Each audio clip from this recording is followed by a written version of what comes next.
Bien, bonjour. Donc, dans le cours d'aujourd'hui, ce qu'on va voir, c'est l'équation de la chaleur. Maintenant qu'on a une première base de travail, on va pouvoir commencer à s'intéresser à des situations données. On va décliner les trois grandes familles d'équations, hein. Et donc, dans ce cours-là, on va parler de l'équation de la chaleur un peu plus précisément, en étudiant deux situations, en fait, et en voyant un peu comment elles se traitent et ce qu'on arrive à dire. La première situation qu'on va voir va être à une dimension et on va étudier le comportement les comportements en fonction d'un paramètre. Et la deuxième partie là, du cours d'aujourd'hui, on verra ce qui se passe quand on va à deux dimensions d'espace, ce qu'on n'a encore jamais fait jusque-là, et on va voir comment on va traiter ça. Okay.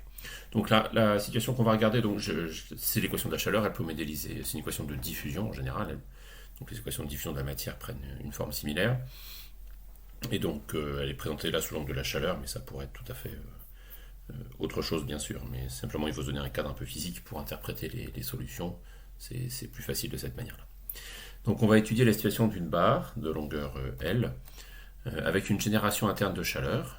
C'est-à-dire que par exemple on fait passer un courant électrique qui génère de la chaleur. Elle va être isolée à gauche, c'est-à-dire en x égale 0, et il y aura une perte de chaleur par convection à droite en x égale à L. De ce fait, le système qu'on a à résoudre à cette tête-là, hein, on a pour l'équation aux dérivées partielles proprement dite, on a du sur dt égale k, d2u sur dx2 plus gamma u, et ce terme gamma u ici, c'est le terme de création de chaleur. Ça, c'est le terme de diffusion. Et voilà, donc l'équation de la diffusion, c'est ces deux premiers termes-là. Donc la barre est de longueur L et on compte pour les temps positifs. Pour ce qui est des conditions limites, ce qu'on a dit, c'est que c'est complètement isolé à gauche, c'est-à-dire que le flux de chaleur à gauche est nul, donc du sur dx en 0, quel que soit le temps, est égal à 0. Et à droite, il y a un terme de convection, kappa u ici, plus le terme qui nous représenterait l'isolation, du sur dx, et la somme des deux est égale à 0. Donc le terme kappa ici va contrôler, si on prend kappa égale à 0, on sera dans une situation où on aura parfaitement isolé aussi la barre, et si kappa est différent de 0, on va avoir un terme de convection. Voilà, et au final, par ailleurs, il nous faut une condition initiale, jeu de mots involontaire, qui prend la forme u de x est de 0 égale f de x. Voilà. Donc on voit que ça va pas être un système qu'on pourra résoudre parfaitement, puisqu'on ne se donne pas la forme de f de x exacte. Ici, gamma, k et kappa, on va les prendre comme étant des constantes. C'est pas une vérité absolue, hein. On pourrait avoir chacun de ces termes qui dépendent de l'espace notamment. Et on va se donner, du coup, puisqu'on a une équation de dérivée partielle et des conditions limites qui sont à la fois linéaires et homogènes, on peut aller sur une méthode de séparation des variables. Bon, évidemment, dans le cadre de ce cours, ce sera toujours le cas, mais enfin, à peu près. Mais voilà. Donc la solution U, on va l'écrire sous la forme de produit d'une fonction qui ne dépend que de x et d'une fonction qui ne dépend que de t. Donc grand x et grand t, rien de très nouveau pour l'instant. Donc l'équation dérivée partielle, on commence par la traiter, on va faire la séparation, on introduit grand x fois grand t dans l'équation, donc du dt devient xt' égale k, d2u sur dx2 devient x seconde fois t, plus gamma fois xt. Maintenant on divise tout par grand x fois grand t, ce qui nous donne t', alors, et puis on ramène le k à gauche et le gamma à terme aussi. Donc ça nous fait t' sur kt moins gamma égale x seconde sur x. Et le tout, puisque cette fonction-là ne dépend que du temps et celle-là ne dépend que de l'espace, et doit être égal à une constante qu'on va noter moins lambda. Voilà, comme on l'a fait depuis le début de nos aventures. De ce fait, on obtient deux équations différentielles ordinaires qu'il faut résoudre.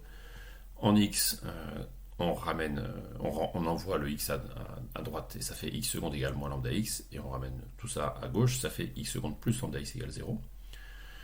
Le x va absorber les conditions limites, hein, comme d'habitude, qui vont être x' de 0 égale 0 et kappa grand x de L plus x' de L égale 0. Et le problème en temps va prendre la forme t' plus lambda moins gamma kt égale 0. Voilà, parce que quand on multiplie par kt, ça fait bien t' moins gamma kt égale moins lambda kt, on ramène le lambda de l'autre côté, lambda devient positif, hein, et donc ça fait lambda kt moins gamma kt, ça fait lambda moins gamma fois kt, pour ce terme-là. Voilà. Donc c'est nos deux équations différentielles à résoudre, et on commence par le problème d'espace, puisqu'il a des conditions limites bien posées. Donc pour x, ce qu'on voit, c'est que c'est un problème de Sturm-Liouville régulier. Là maintenant, on va pouvoir commencer à utiliser ce vocabulaire, hein, pour lequel on a P égale à 1, Q égale à 0 et sigma égale à 1. Et on a alpha 1, qui est le terme qui multiplie grand X en 0 qui vaut 0. Bêta 1 qui multiplie le x' qui vaut en 0 qui vaut 1. Alpha 2 qui multiplie grand X en L vaut kappa. Et bêta 2 qui multiplie x' en L vaut 1. Donc ça, c'est les trois termes. Et on a donc alpha 1 fois bêta 1 qui vaut 0. Et alpha 2 fois bêta 2, alors on ne l'a pas dit, mais kappa est plus positif. Donc alpha 2 fois bêta 2 est supérieur ou égal à 0. Et donc les valeurs propres, étant donné ces conditions-là, la valeur de Q, c'est les valeurs propres, lambda, doivent être positives ou nulles. On ne va pas perdre de temps avec le lambda négatif dans ce problème-là. Ok, très bien. Ce n'est pas une vérification qui prend longtemps et ça permet d'éviter de traiter tout le cas lambda négatif pour rien.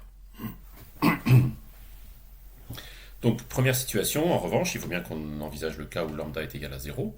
Si lambda est égal à 0, l'équation en espace devient simplement x seconde égale à 0, qui s'intègre deux fois successivement et qui nous donne une fonction affine, grand X égale à x plus b.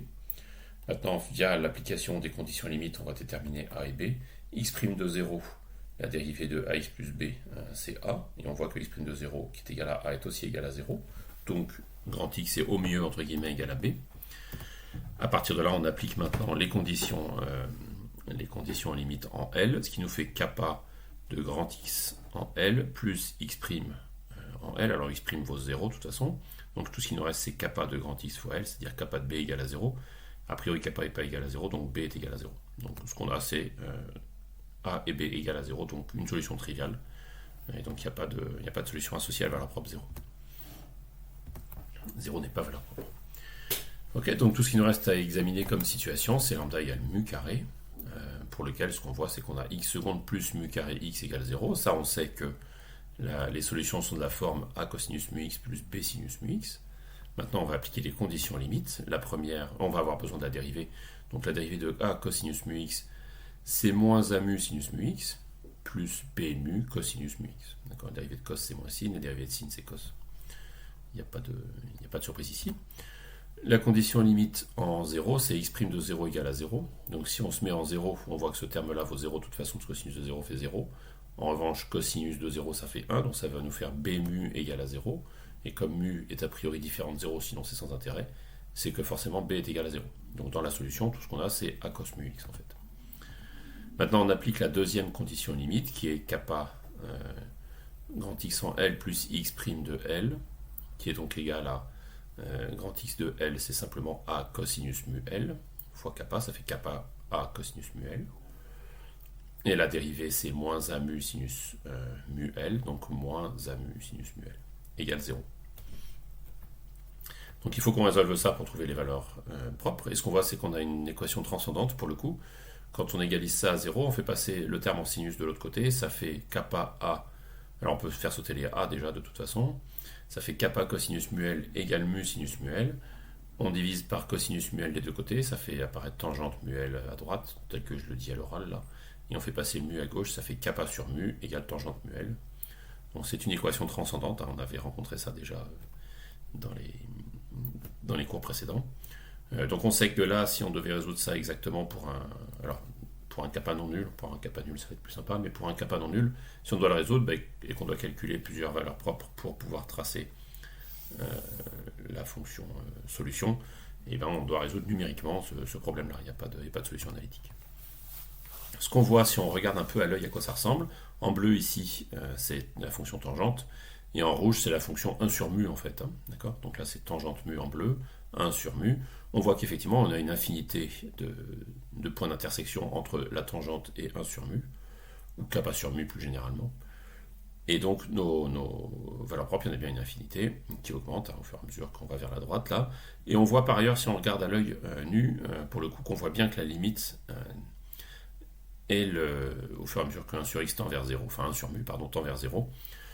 L'intersection avec la fonction tangente va s'approcher du point où la fonction tangente s'annule, c'est-à-dire les valeurs de x, enfin mu égale npi.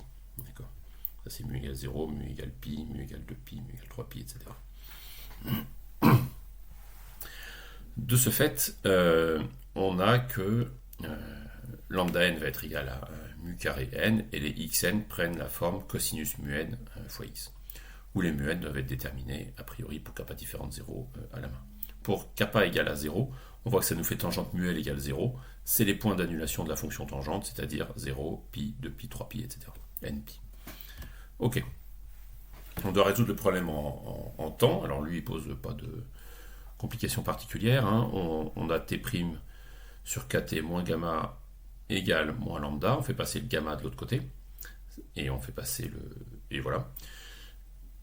Et le k aussi, ça nous fait t' sur t égale gamma moins lambda k, on intègre, ça fait ln de t égale gamma moins lambda fois k fois t, et on passe en exponentielle.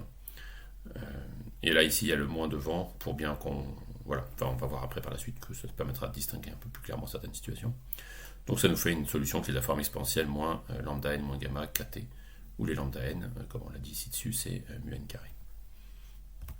Voilà, et du coup par superposition, la fonction u va s'écrire somme de n égale 1 à l'infini des cn, exponentielle moins lambda n moins gamma kt cosinus mu n de x. Ok. Bon, très bien.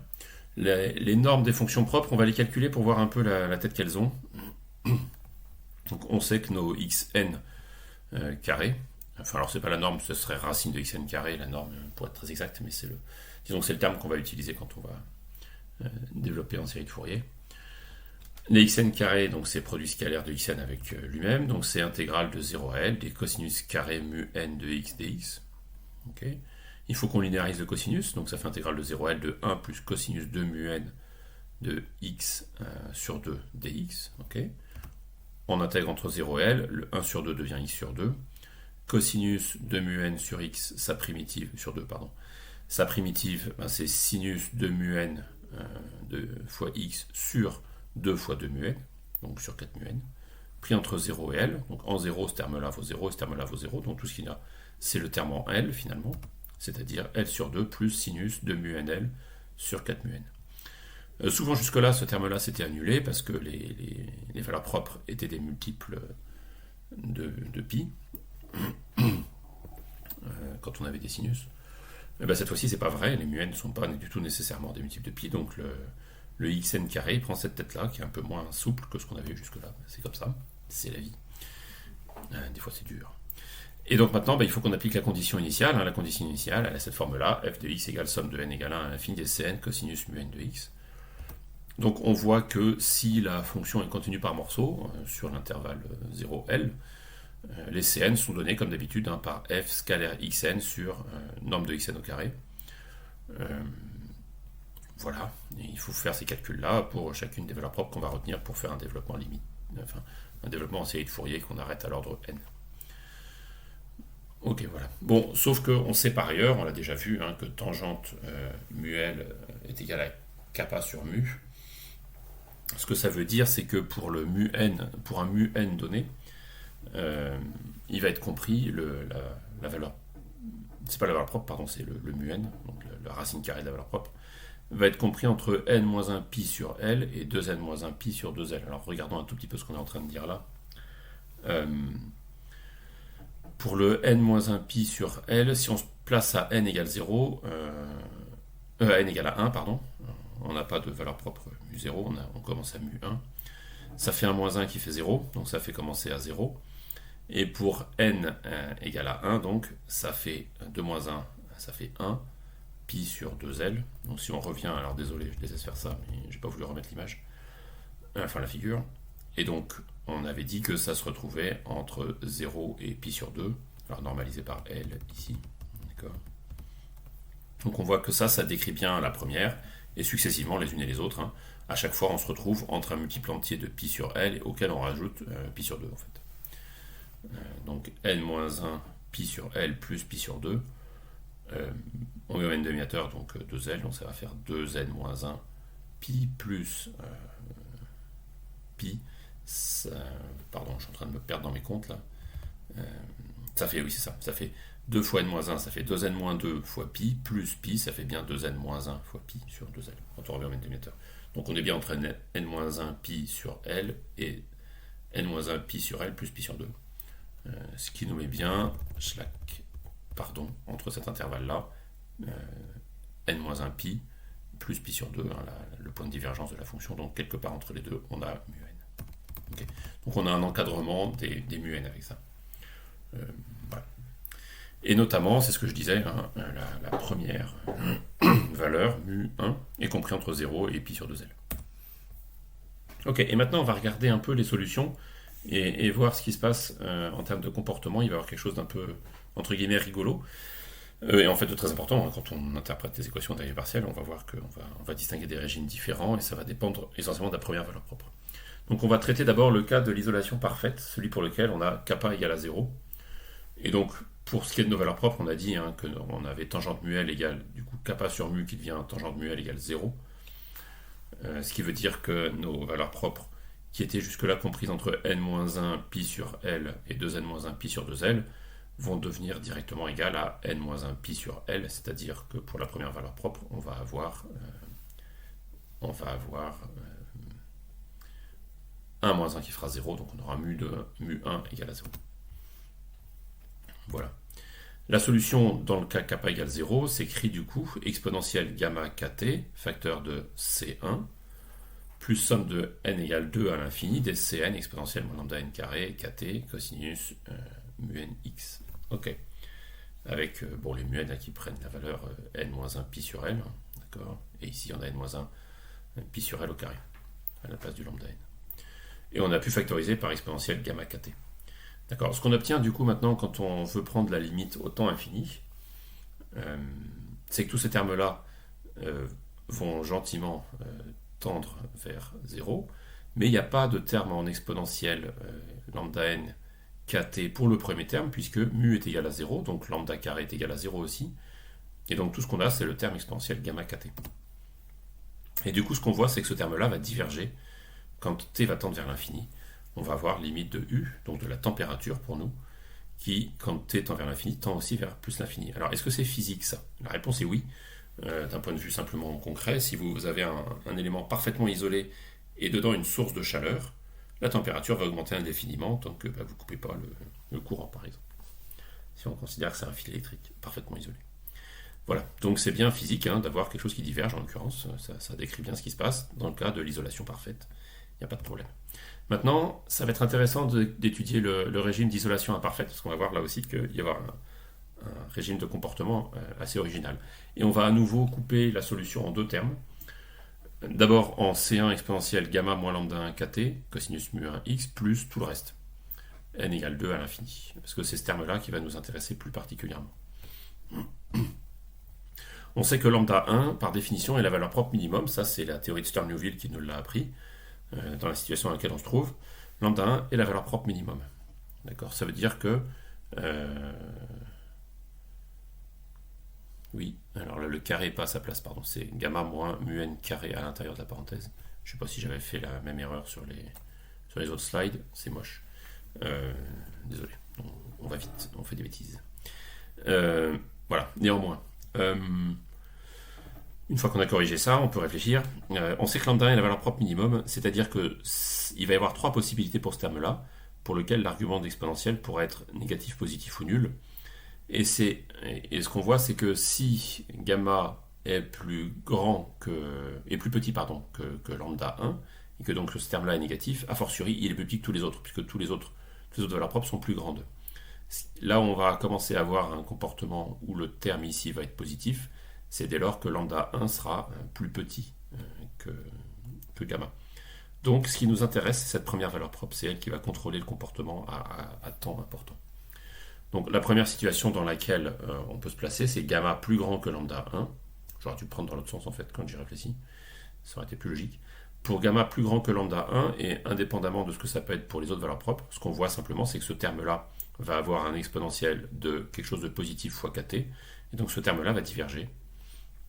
Et on va se retrouver dans la même situation qu'avant, qu'on avait vu avec une isolation parfaite, à savoir que la chaleur est évacuée mais pas assez vite, et donc il y a la chaleur qui s'accumule et la température divergent au fur et à mesure que le temps passe. Autre situation intéressante, c'est si on a gamma égale pile poil à lambda 1.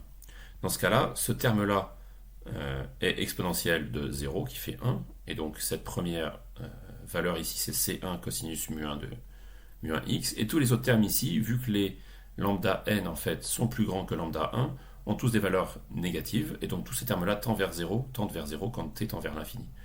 Donc là, à temps infini, ce qu'on obtient, c'est que la solution c'est C1 cosinus mu1x.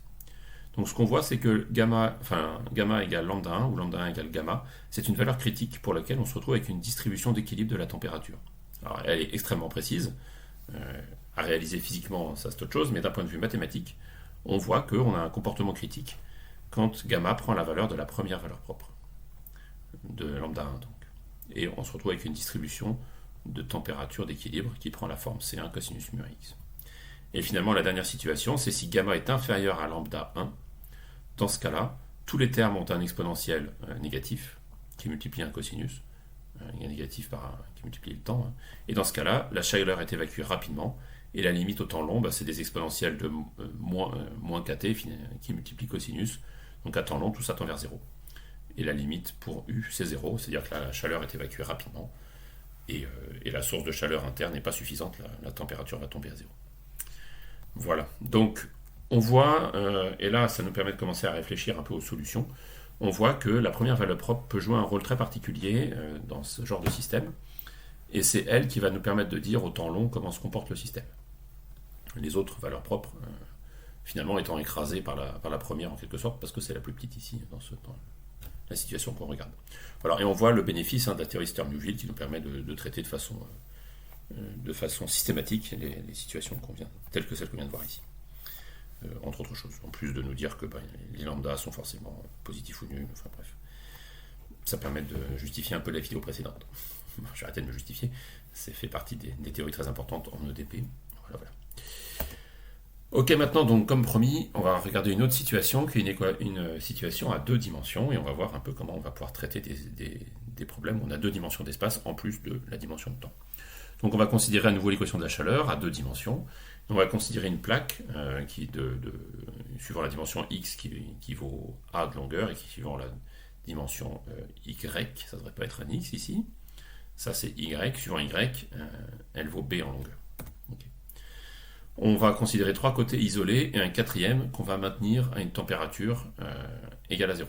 Et on ne va pas prendre de terme de source à l'intérieur du système. Donc on peut dire avec les mains ce qu'on est en train de faire, on a une plaque qui a une certaine distribution de température initiale, qu'on isole parfaitement sur 3 bords et qu'on met en contact avec les glaçons sur un des côtés.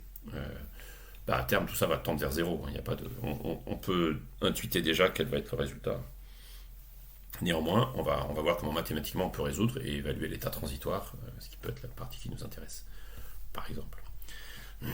Donc notre équation aux dérivées partielles, c'est l'équation de la diffusion simplement de la chaleur, donc c'est du sur dt égale k d2u sur dx2 plus d2u sur dy2. Alors là il y a un virgule parce que j'ai gagné du temps au niveau de mes notations et qu'il m'arrive parfois, suivant la nature des cours que je fais, d'utiliser la virgule pour noter la dérivée. Voilà, donc je m'excuse, j'ai des petites incohérences sur ces slides, mais voilà, problème de travailler trop vite. Là les choses sont bien écrites, en revanche, x est compris entre 0 et a, y est compris entre 0 et b, et pour les temps positifs. Donc nos conditions limites, u en 0 suivant x et pour toutes les valeurs de y, donc sur tout le côté gauche, si on met que les x, c'est le droit de gauche et y c'est au bas, donc sur tout le côté gauche, c'est là qu'on va maintenir la température à 0. Sur le côté droit, donc en x égale à a, et pour tous les y, donc sur tout le côté droit, on va maintenir une isolation parfaite, donc du sur dx égale à 0. Le flux de chaleur est nul. Pour le côté en bas, donc pour tous les x, mais pour y égale à 0, le flux de chaleur est nul, du sur dy égale à 0. Et sur le côté du haut, en y égale b, et pour tous les x, on a du sur dy égale à 0, on est là aussi une isolation parfaite. Ok, et la condition initiale, u de x, de y et at égale 0 est donnée par une fonction f de x et de y. Ok, et maintenant on veut résoudre cette situation-là. Comment ça se passe? Alors, d'abord, ce qu'on voit, c'est que nos conditions aux limites sont homogènes et linéaires. Notre équation de dérivée partielle est homogène et linéaire. Donc on peut séparer les variables, et cette fois-ci, des variables, on en a 3. X, Y et T. Donc on va séparer en 3 fonctions, grand X, grand Y et grand T. Et c'est à partir de là qu'on va travailler sur notre équation aux dérivées partielles. Donc on introduit ce produit xy dans l'équation aux dérivées partielles. Donc le terme du sur dt devient t' xy, qui sont des constantes par rapport au temps. Et à l'intérieur ici de la parenthèse, d2u sur dx2 devient x seconde fois y et t qui ne dépendent pas de x, plus x y seconde et t, puisque y seul dépend de y, enfin grand y seul dépend de grand y, de petit y, et donc d2u sur dy2 donne le y seconde qui est ici. On peut séparer une première fois en divisant par grand x fois grand y fois grand t, et ramener le coefficient k à droite. Donc ce terme-là va devenir t' sur t k. Le terme x seconde, quand on va diviser par grand x, grand y, grand t, va devenir x seconde sur x, et ce terme-là va devenir y seconde sur y. Donc au total, ce qu'on a, en ayant ramené le k à gauche, c'est t' sur kt égale grand x seconde sur grand x plus grand y seconde sur grand y. Ce terme-là ne dépend que du temps, ce terme-là ne dépend que des variables d'espace, x et y, donc ces deux fonctions étant indépendantes l'une de l'autre, elles doivent être égales à une constante. Donc exactement comme on a fait jusque-là, il n'y a pas de changement. On ne fait que ça, c'est égal à moins lambda. Okay. Bon, donc là, déjà pour le temps, c'est résolu, on va pouvoir l'écrire en fonction de lambda. En revanche, pour l'espace, on a un petit problème, c'est que on a deux variables, il va falloir reséparer en espace également, donc on va devoir faire une deuxième séparation pour la partie spatiale. Donc on part de la situation qu'on a dans l'espace, qui est x seconde sur x plus y seconde sur y égale moins lambda, et on fait passer un terme de l'autre côté. Par exemple, on écrit que x seconde sur x est égal du coup à moins lambda moins y seconde sur y, et là on obtient du coup deux fonctions, une qui dépend que de x et une qui dépend que de y. Donc ces deux fonctions-là doivent être égales à une constante que je vais noter moins taux, pour l'instant. D'accord. Et maintenant, ça y est, on a séparé en espace.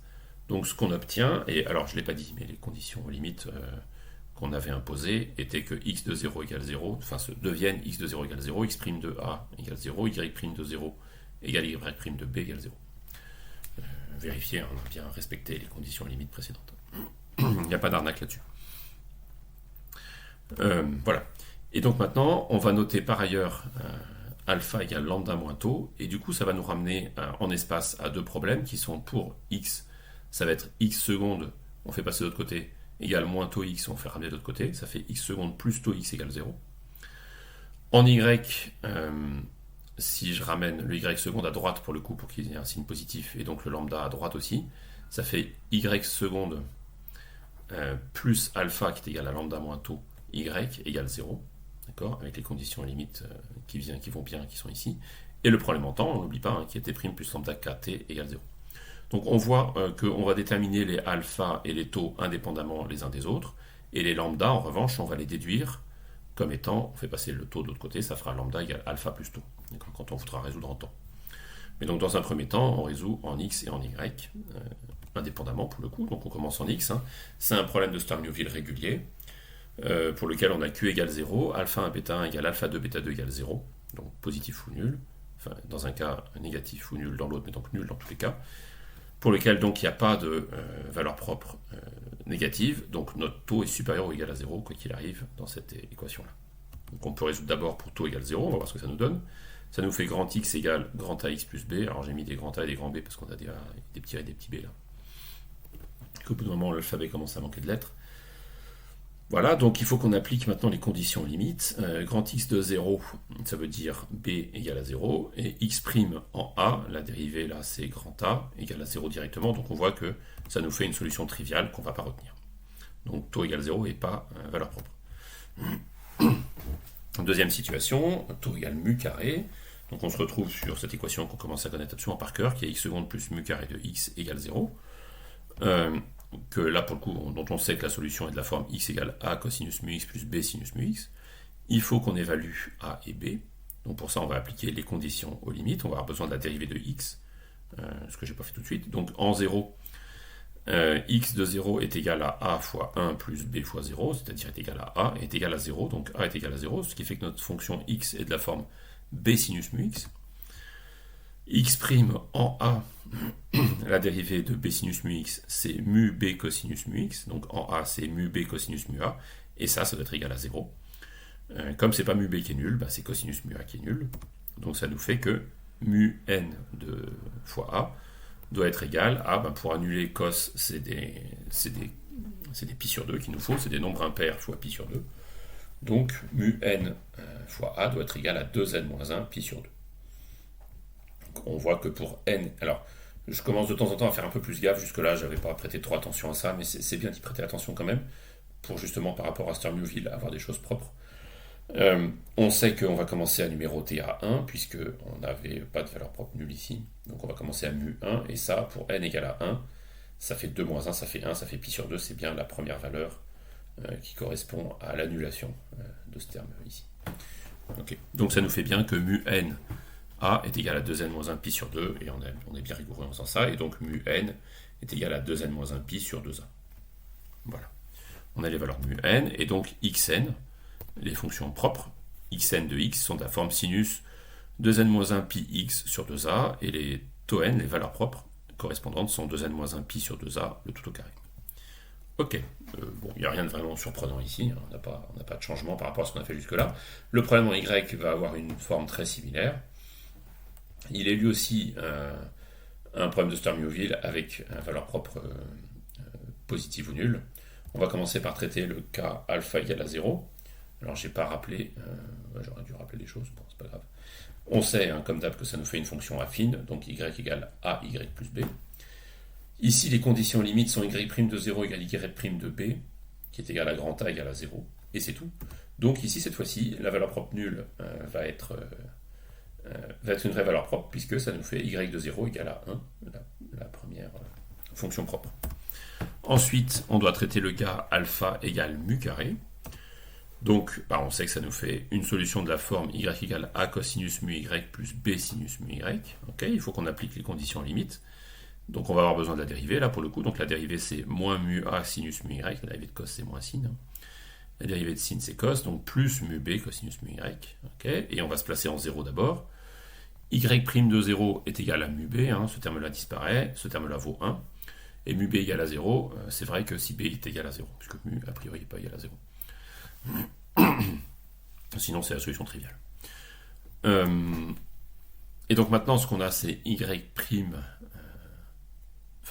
pour ce terme alpha, pardon, non, j'ai rien dit, c'est pas la solution triviale, en l'occurrence, c'est qu'on est dans le cas alpha égale mu carré strictement positif. Voilà, j'en fais trop ces temps-ci. Donc, y' de b égale à 0. En b, en revanche, comme on s'est déjà débarrassé du terme en petit b, comme on s'est débarrassé du grand b, tout ce qui nous reste sur les bras, c'est le terme en a. Donc ça nous fait moins mu a sinus mu b égale à 0. Et pour que ça soit vrai, il faut sinus mu b égale à 0. Mu b est égal à 0 quand mu b est un multiple entier de pi, pour le coup, donc égal à m fois pi. Attention, là, cette fois-ci, on a besoin d'un deuxième entier pour décrire notre situation, puisqu'on a une deuxième dimension d'espace. Et donc, mu indice m, est égal à m pi sur b. Voilà, on a résolu le problème en y. Donc, les solutions suivant y sont de la forme ym, pour ce qui est des fonctions propres, cosinus m pi y sur b, et les valeurs propres, les alpha m, sont égaux à m pi sur b, le tout au carré. Voilà, on a résolu le problème en y. Et donc, on avait vu tout à l'heure que les lambda vont être égaux à la somme de tau plus alpha, et cette fois-ci, on a vu qu'on a du tau n et du alpha m. Donc on va avoir des lambda nm qui vont apparaître dans notre solution. Les lambda nm vont être égaux à 2n moins 1 pi sur 2a au carré plus m pi sur b au carré. Et ça nous donne les lambda nm, et on peut résoudre en temps maintenant. On se rappelle que notre équation, tiens, je l'ai rappelé, est de la forme t' plus en fait lambda nm kt. D'accord, et ça on sait l'intégrer sans aucun problème, ça nous fait un exponentiel. Donc ça nous fait que tnm est égal à, à exponentielle moins lambda nm kt. Voilà. Donc là, on a la solution en temps, pour la partie temporelle du problème. Donc au final, les fonctions UNM qu'on va superposer, puisqu'on a une équation linéaire, vont s'écrire UNM égale XN fois YM fois TNM, les TNM correspondant au XN et au YM simultanément. Et donc la solution globale par superposition, devient U de X, de Y et de T égale somme de N égale 1 à l'infini, somme de M égale 0 à l'infini, de CNM, des coefficients qu'il va falloir qu'on détermine, fois les fonctions propres, ici grand X, n, et ici les fonctions propres, grand Y, m, et fois exponentielle pour lambda nm kt. Ok. Alors, j'ai pas resubstitué lambda par sa forme parce que ça fait un peu trop long. Je préfère les laisser sous leur forme, lambda nm. Ok, maintenant, ce qu'il nous reste à faire, c'est évaluer ces CNM en fonction de la condition initiale. Donc, il faut qu'on attaque la condition initiale. Ah, pardon, oui, j'ai oublié. On va juste faire un petit commentaire, comme ça on aura traité le cas temps qui tend vers l'infini. Pour le temps qui tend vers l'infini, on a un produit de sinus et cosinus qui sont des fonctions bornées, d'accord. Ici, lambda est positif, k est positif, donc tous les exponentiels vont tendre vers 0 et vont emmener tout le monde vers 0. Donc la limite à temps infini, c'est que U tend vers 0, la température tend vers 0, ce qui est logique. Hein. On avait dit, on a une plaque parfaitement isolée sur 3 côtés, maintenue en contact avec une quantité infinie de glaçons sur un des côtés, sur le côté gauche. Sans source de chaleur, elle va finir par tendre vers la température du côté qui est refroidi, qui vaut 0. Bon, ok, c'est cohérent. Maintenant, ce qu'on voudrait étudier, c'est la partie transitoire, et donc, à temps non infini, qu'est-ce qui se passe? D'abord, ce qu'on pourrait vérifier, si on voulait traiter les choses comme ça, parce qu'on peut traiter des séries de Fourier à 2 dimensions, ou à n dimensions d'ailleurs, ce qu'on a vu se généralise en fait, et ce qu'on a, c'est que nos fonctions ici, propres, de la forme sinus 2n-1 pi sur 2a cosinus m pi y sur b, sont bien orthogonales par rapport à un produit scalaire qui serait défini par une double intégrale pour x entre 0 et a et pour y entre 0 et b. Et si vous faites le produit en intégrant double entre 0 et a et entre 0 et b, alors juste pour mémoire, quand on est intégrale double, une fonction qui est ici un produit d'une fonction qui dépend que de x et que de y, et par une fonction qui dépend que de y, ce qu'on intègre sur un rectangle, on peut couper ça en 2 intégrales simples, une suivant x uniquement qui multiplie celle suivant y uniquement. Et ces intégrales-là, on les connaît par cœur maintenant, enfin j'espère, sinon il faut vraiment que vous les révisiez. On sait qu'elle va valoir, quand on va écrire le produit scalaire d'une fonction avec des n différents, cette fonction-là vaudra, quand on fera le produit scalaire, vaudra 0. Ici, quand les m seront différents, ça vaudra 0 aussi. Et donc, on aura des produits scalaires non nuls de sinus 2n-1 pi sur 2a fois cosinus m pi y sur b, que si n et m sont bien égaux simultanément. Et donc, c'est bien des fonctions qui sont orthogonales dès lors que soit n, soit m est différent. On aura des produits scalaires nuls. Je ne sais pas si c'est très clair, ça aurait mérité éventuellement une slide. S'il y a besoin de clarifier ça, faites-moi signe éventuellement. Ok, donc maintenant ce qu'on va traiter, c'est les conditions initiales. Donc j'ai fait ce petit propos liminaire, on aurait pu généraliser la théorie de Fourier aux fonctions de plusieurs variables. Ça marche, et ça marche bien. Nos fonctions, on l'a vérifié là, sont bien orthogonales et on pourrait développer à 2 dimensions sans problème. On va le traiter un peu différemment, il faut savoir venir même, de toute façon, il n'y a quand même pas de miracle. Mais on va juste voir les choses un peu séparément les unes des autres. Donc les conditions initiales, on se rappelle, sont de la forme u de xy est 0 égale à f de xy, et u de xy est 0, les exponentielles valent 1, donc c'est somme de n égale 1 à l'infini, de m égale 0 à l'infini, et cnm sinus 2n-1 pi sur 2a cosinus m pi y sur b. Ok, on va isoler le terme en y ici, on va l'appeler bn de y.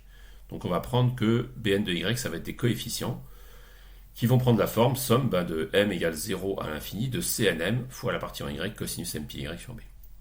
Et du coup, je peux réécrire que f de xy, qui est égal à u de xy est 0, doit prendre la forme, suivant ce changement de variable en fait, doit prendre la forme somme de n égale à 1 à l'infini des bn de y sinus 2n-1 pi x sur 2a. Alors ça, du coup, qu'est-ce que c'est en fait? Moralement, qu'est-ce que c'est? C'est pour un y constant, c'est une série de Fourier en sinus, d'accord, avec des coefficients qui dépendent de y, mais à y constant, c'est une série de Fourier en sinus suivant x. Ça veut dire quoi? Ça veut dire que, donc c'est ce que j'ai dit qui est écrit là, ça veut dire que les bn de y doivent prendre la forme des coefficients de la série de Fourier en sinus de f de x, moralement, en raisonnant que suivant x, puisqu'on est à y constant. Donc, on sait, pour une série de Fourier en sinus, c'est 2 sur 1 intégrale de 0 à a de f de x et de y qui est constant, sinus de z-1 pi x sur 2a dx. Ok. Donc avec ça, on a écrit la forme des bn de y. Néanmoins, les bn de y, si on regarde leur tête, c'est eux aussi une série de Fourier, d'accord, en cosinus cette fois-ci, sur 0b, sur la partie y en fait.